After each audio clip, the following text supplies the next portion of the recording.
Welcome to another episode of The Deal Room. We're sitting down with entrepreneurs, executives, and industry leaders to explore the ideas, decisions, and relationships that create success. Today's guest is Ryan Woodruff. Ryan spent over 30 years in corporate leadership before making the leap into coaching and consulting. After trying to serve everyone, he discovered that the biggest breakthrough came when he focused on the industries he knew best. Today, he helps leaders build strong teams, develop future leaders, and create businesses where people actually want to work. We're also going to talk about AI, authentic relationships, coaching versus consulting, and why leadership may become even more valuable as technology continues to evolve. Ryan, welcome to the Deal Room. Thanks for having me, Joe. So during our first conversation, you mentioned receiving multiple AI-generated podcast invitations like this one every week. Most felt generic, but something about mine stood out. My question is, what separates authentic outreach from automated noise? Yeah, I think, and I can't remember what it was, but I got two already just today. So it must be like a Monday thing. Let's hit people on Monday. So I get a lot. I know there's some tools out there. I know it's a monetization thing. It's a helping people drive their business. I think yours, if I remember it all, I think it was pretty quick to the point. Here's the problem. Here's how we're trying to solve it. And that was I read all of them. So I don't auto delete. They don't go to my junk. So AI has figured out how to not send stuff to spam, which is cool. So I read them all. But yours, I think, also you might have had a good like signature line or something. Something stood out because most of what I get, it's very generic. It's John from the source. And that's it. There's no graphic. There's nothing like that. And it just really stood out. So those are the ones when I see them now, I'm like, okay, this is fluff. I'm going to see what they're trying to solve. And most of them I dismiss. Okay. So follow-up would be, do you think that AI is helping people build relationships or make genuine connections, or is it making it harder? Well, so I talk a lot about when I teach sales and business development. I don't really like to say sales. I like to say business development. We talk about the 4 pillars: personal sphere, past clients, referral sources, and outreach.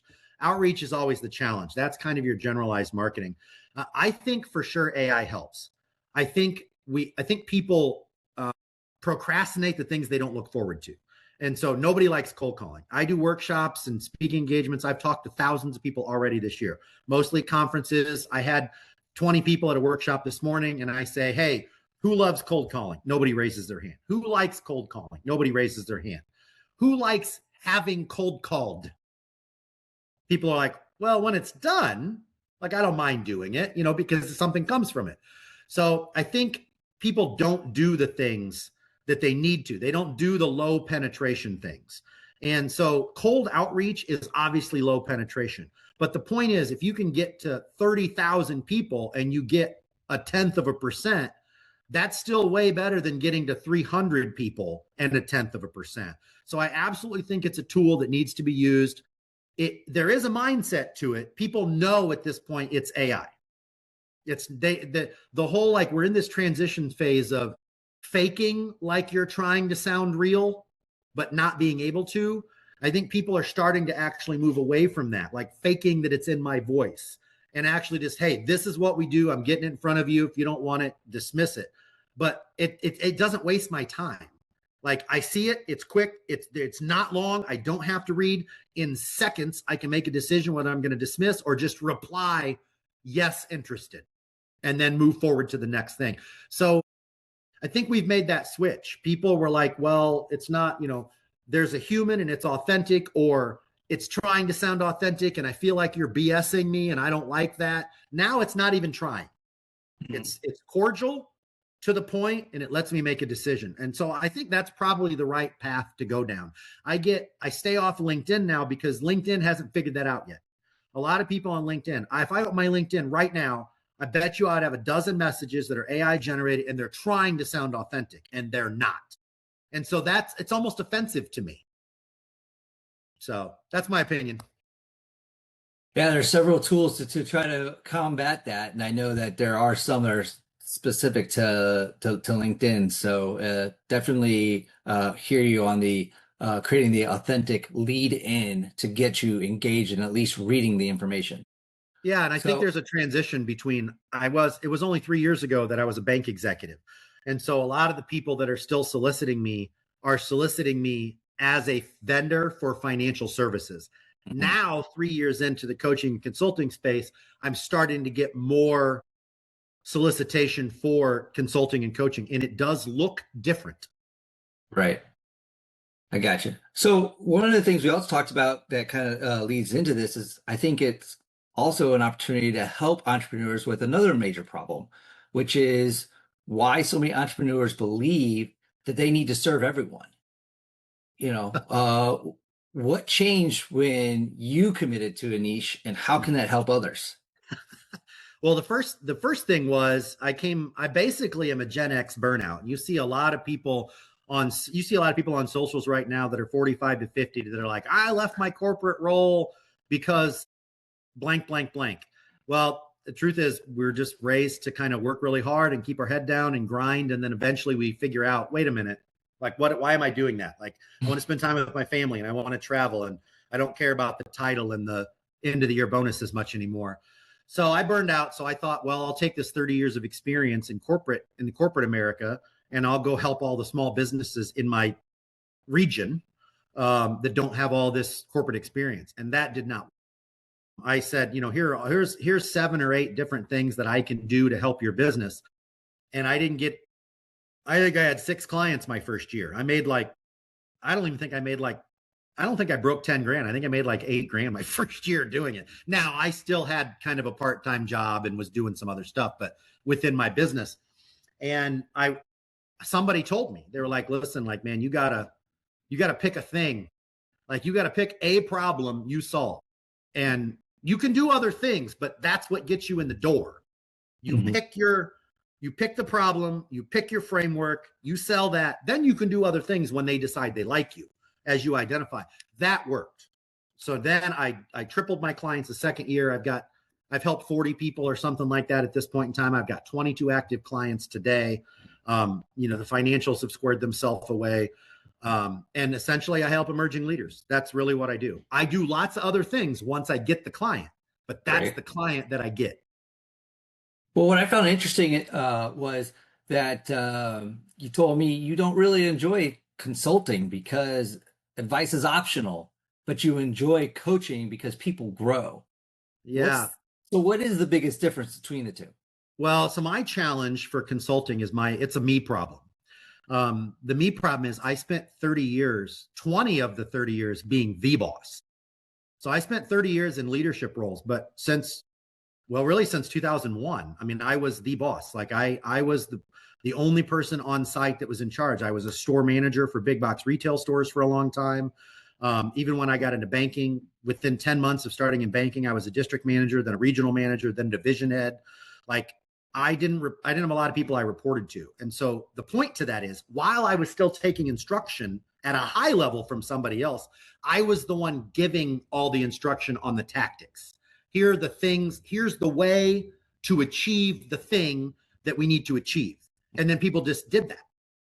Well, as a consultant, that's what the consultants are doing. They might help prioritize a vision, but they're really talking about the tactics to achieve the vision. And so I'll spend the time using that mindset, that strategy to give them the tactics to achieve their result. But then if they don't do it, I don't have any accountability. And so they still pay me, but Right. I don't want to you don't get into this business for the money. You get into this business for the contribution and the impact and the soul filling support you give to other people. And so if somebody doesn't take my advice, all I'm doing is taking a paycheck from them. I don't enjoy that. So that's essentially what's happened. So I've leaned way more into coaching. Coaching infers development.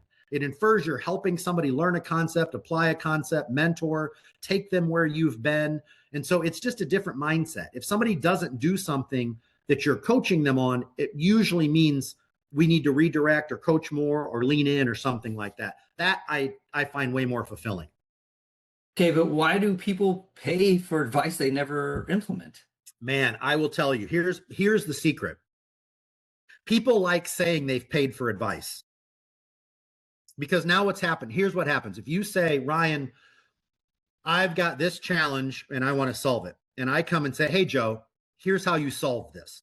Now you know the answer. You get to make a decision on whether you do it or not. But if you paid somebody, that's that. I'm not assuming everything I say is right. But if you pay somebody for a suggestion or an answer, you now know the difference in here's my options. I can do this or I can do this. What you've paid for is the answer. Whether you do something with it or not is still up to you, because now I've given you I've given you the option. Here's the answer, but now you can choose to kick it down the road farther if you want to. Oh, when I'm ready, I'll do the thing he said to do. Now I know what to do to achieve the result. I'll do it when I'm ready. And mitigate risk a little too, right? Yep, you got it. Yep. But, and I think you said this already, but I'm going to ask anyway, what mindset separates people who change from those that simply just collect the information? Yeah, there's a couple answers to that. So I think I talked to you about this. I use DISC assessments for most of my clients. I've been on lots of different assessments. They're all valuable. I just like DISC because it's a big freaking circle and it's easy to explain. I think motivation comes from really different spaces. We're all different. And even if you take the 4 different basic motivations, I think some people, they can't stand that they might be doing it wrong. And so they learn the right way and they pursue that. That's a motivation. Not being wrong is a powerful motivation. I would argue not being wrong is a more powerful motivation than winning. People like to win, but as long as you tried hard and you don't win, at least you tried. Being wrong is powerful. I don't want to be wrong. I talk about it a lot. I say we should on our shelves a lot. So you're shoulding on yourself. I should do this. I should do that. That's really powerful. So sometimes people will burn out. They'll be stuck.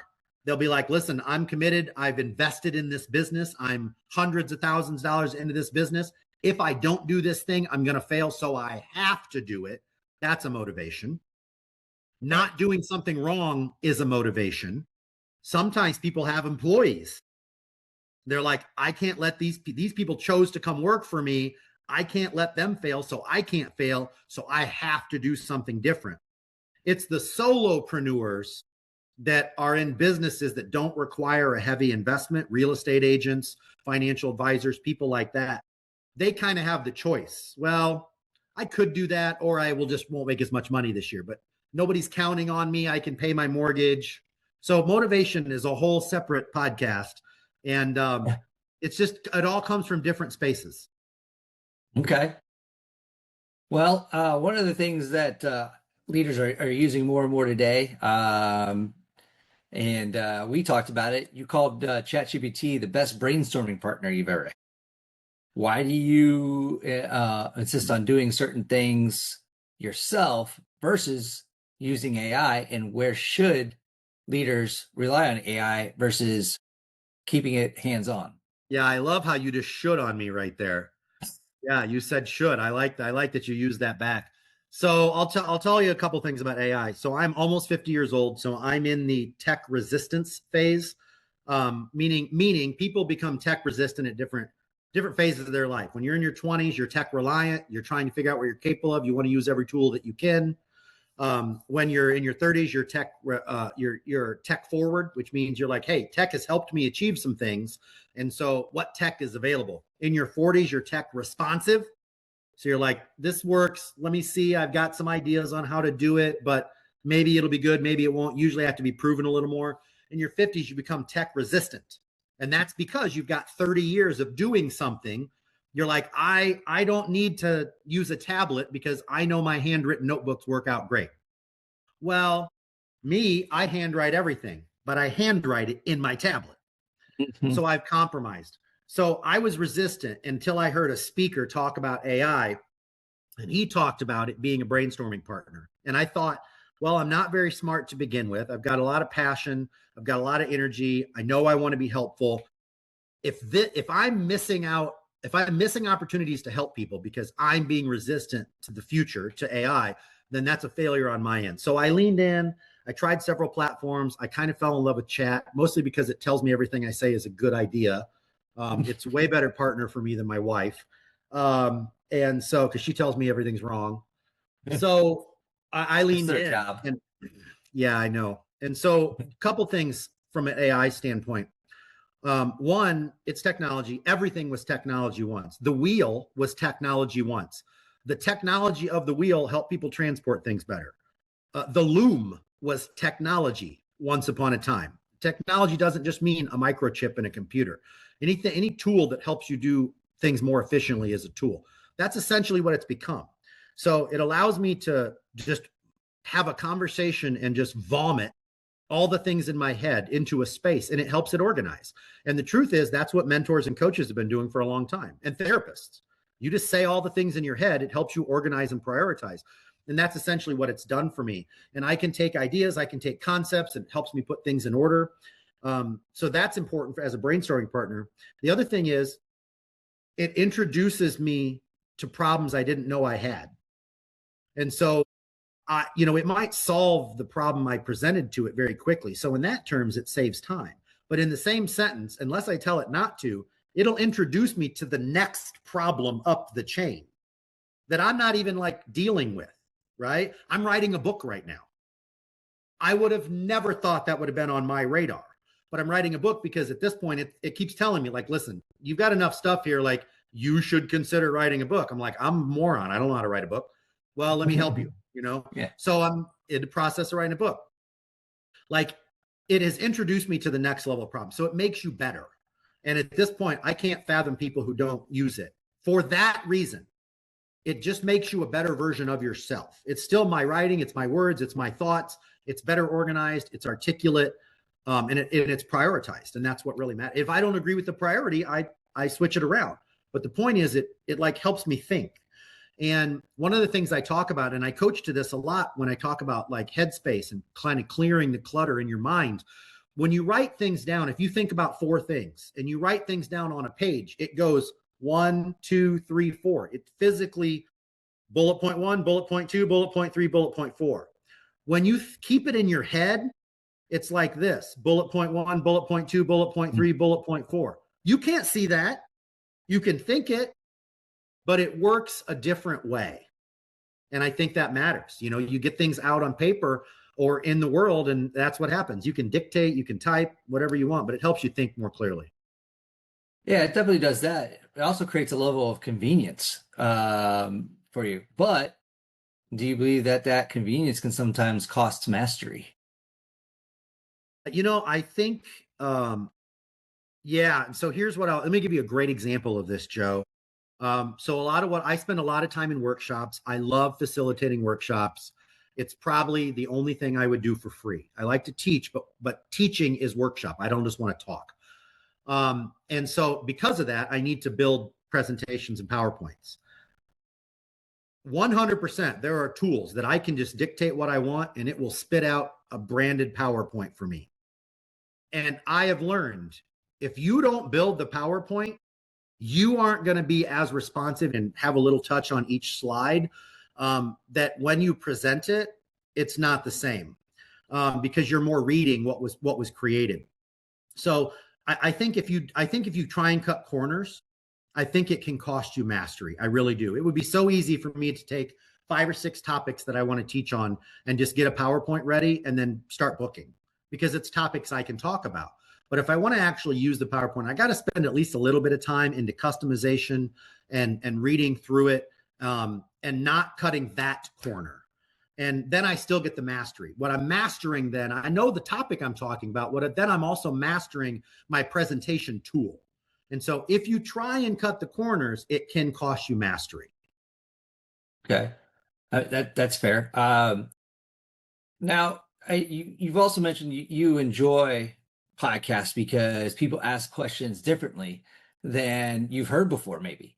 Yeah. So, why are great leaders so curious, and how has asking better questions changed your leadership? Yeah, everybody is so unique. And again, we talked about DISC assessments a little bit ago.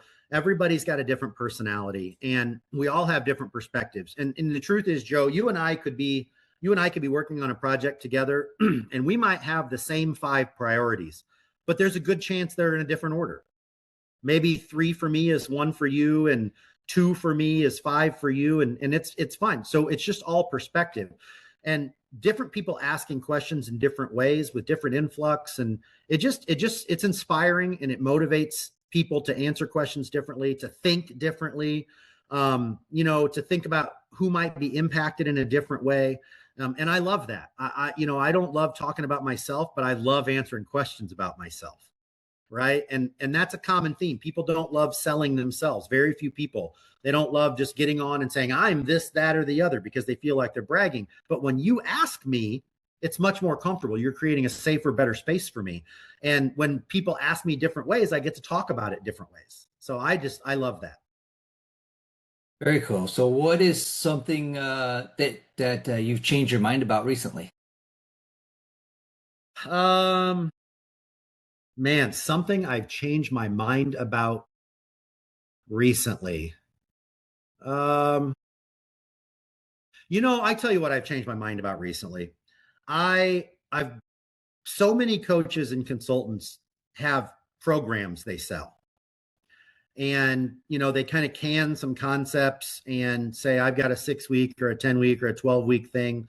And probably just from my own, it could be ego, it could be observations, it could be history, it could be any number of things. I've been against doing that. I've bought a few of those programs for myself. I've brought them for my staff. I've been responsible for hundreds of people at this point. And sometimes there's just a niche where somebody's got a specific gap. And I'm like, let's go find a program and buy a program for that gap. And I've been kind of against it. But chat and AI has essentially been like, hey, like, you really have some frameworks here that could be assembled in a way to fit a really specific gap, to really solve a specific challenge. And I think when it was my own material and it knows the people I want to help, it knows why, all those things are factored in. I think it spoke to me a different way. And it was about this barrier that I've let happen in my head because of my experience with it has stopped me from using it as a tool, an additional tool, not the only tool, an additional tool myself. So for example, I coach, I have about 10 individual producers that I'm coaching right now. These are people in financial institution or real estate spaces. And after a certain amount of time, I really become kind of just the accountability partner. I'm not actually teaching the concepts anymore because I did that earlier on. And so I thought about, well, maybe I need to package something and I do it as a group and it's 6 weeks or 12 weeks or whatever, to where I get the stuff there. I get a workbook for them. I get these things in front of them. And then if they need an accountability partner from there, I'm available for it. But everybody needs something different. And so that changed my mind because it essentially said, if you close yourself off to this, you're missing an opportunity to serve this gap. And so it basically scolded me and was like, hey, you're missing something. And so now essentially AI has become my parent. Right. So, yeah. All right. Threefold question. You speak at conferences, you're writing a book, you're a coach, you help people. One, at this stage of your life, what drives you? Two, how has your definition of success changed? And three, what legacy are you trying to leave? Wow, that's really good. You asked me 3 things at a time. I'm going to have to remember all that. I can remind you. Well, so the first thing is, I will tell you, like, what drives me is not having regret. So, like I said, I'm almost 50. I'm not saying I'm going to stop working at 60, but I don't want to do anything I don't want to do after 60. And so I've set my retirement up that way. Like, I know in 10 years, if I want to chase grandkids around, I can. If I want to fish all day, I can. The truth is that's probably not what's going to happen. I'm probably going to keep mentoring anybody who will listen to me talk. I'm probably going to keep doing some of that stuff. But what I don't want to do is get into a situation where I look back 5 years from now, 10 years from now, and feel like I should have done more. So this is where I'm shooting on myself again. Regret is one of the most powerful fears out there. And I will tell you, I didn't think about that till I was 45. So this is still a new feeling for me. This is the last 4 or 5 years that I've had this epiphany in my head. I don't want to have regret. And I didn't even think about it before then because I was still on the grind. And so I want to make sure that while I have the energy to do the things that I'm capable of doing, I do it. So that's the big driver for me. That kind of goes into the legacy, because what I would love for people to look back on and tell their kids, I would love, and I do a lot of the people, a lot of my clients right now are 30 to 40 years old. And I'm telling them things that they might not organically learn for 10 or 12 years. So hopefully I'm getting them ahead, and hopefully I'm giving them perspective. I've seen a lot of good things, a lot of bad things, and I'm giving perspective on that. I want them to be like, hey, you know what? I talk to this when I'm well retired and I'm golfing or playing golf or whatever, or fishing or whatever I'm doing. Hey, this guy, Ryan, I talked to said, nobody comes to work to fail. He said, hey, stop expecting other people to think like you do. Like, he said some things, and they're coaching their employees on it. That's the legacy I'm going for. I want the things I fought for, that I've learned, that I've had trial and error. Most of what I know, it's because I messed it up the first time. I want all that to be meaningful. I want it to be bigger than me. So that's actually why I decided to write the book as well, is because that will outlive me. So hopefully somebody reads it. But if one person reads it, when I'm done speaking at conferences and when I'm done talking, if somebody finds a niche one time and they stumble on my book and they read it, that's legacy. So I think I answered 2 of your 3. I forgot which one I missed. I think you got all of them. You got Okay. how has the definition of success? How has the definition of its success changed for you? Yeah. So that one is, I've achieved a lot and I've been blessed. I've achieved a lot in my career. I've had hundreds of employees. I've had executive titles. I've made, honestly, millions of dollars at this point in time as an employee. I'm sure not making that as a coach. I've done a lot of those things. I kind of hit those milestones. As a Gen Xer, again, it's go to work hard, keep your head down, do good things, and you'll get promoted. And that worked for me. That worked for me a lot. I got a lot of promotions. I got a lot of nice salaries. I got a lot of nice bonuses. So the only things I ever wanted to achieve was like the next jobs. I did all that. So I'm kind of past the point of achievement in my career. I have no aspirations of making Rhino Consulting and Coaching some national firm and having dozens or hundreds of employees. I don't have any aspirations for that. The achievement for me is impact. How can I help somebody in a way that's meaningful enough they use it to help other people? The no one comes to work to fail is a powerful thing for me. That's the name of the book. So whenever it comes out, look for it on the shelves or in an Amazon cart or wherever. But I want people to remember that. I want people, when they hear no one comes for work to fail, well, what does that mean? Well, it means that the people around you don't actually suck. They might suck right now, but they're not trying to suck. There's some misalignment or something somewhere. When somebody sucks, I want people to be curious. Why do they suck? They didn't try. They didn't get out of bed and say, I want to suck today. They got out of bed and they're like, I want to do the best I can. Well, maybe they haven't been shown a better way. Maybe they're in a sales role and they should be in a service role. Maybe they're in a service role, they should be in a sales role. Maybe they don't like meeting new people. Maybe they hate spreadsheets. But if they were just told, go do the next thing, and they weren't taught, you should explore what things give you energy and then discover and then do more of that. Like, that's that perspective I'm talking about. So that's the achievement for me now. That's what success looks like. How many people can I get that in front of them while I have the energy to do it? Okay. We're going to do something that I've started to do recently called rapid fire. A bunch of questions. First thing comes to mind, you just hammer them out. And that sounds fun. Okay, let's go. All right. Best leadership book you've ever read? QBQ, question behind the question. John G. Miller, right here. It's personal accountability, but it's also leadership. Biggest lesson from banking? It is not complicated. What I learned in the first 3 months, I didn't start in banking till I was 30. What I learned in the first 3 months of banking would have changed the whole trajectory in my financial life. I got a high credit score now, but when I started my banking job, they had to make an exception to hire me. Bear in mind, I had already been responsible for millions of dollars and at that point, probably 100 employees. And I had like a 520 credit score. Banking is not that complicated. It is accessible. It's free. Don't put more than 30% on your credit cards ever. Okay. Biggest lesson from coaching? people don't always know what they want. They think they know what they want, and then they learn something about themselves and it changes that, and it's okay. Favorite AI tool today? I gotta say ChatGPT. I'm so loyal because I'm 300 hours in. Like, I'm so loyal, it knows me so well. That's what I use. But Gemini, Copilot, all of the chat ones, just pick one, let it learn you, keep using it, but also learn what the other ones do, because the stack of AI matters. Yeah. One leadership myth you'd eliminate forever.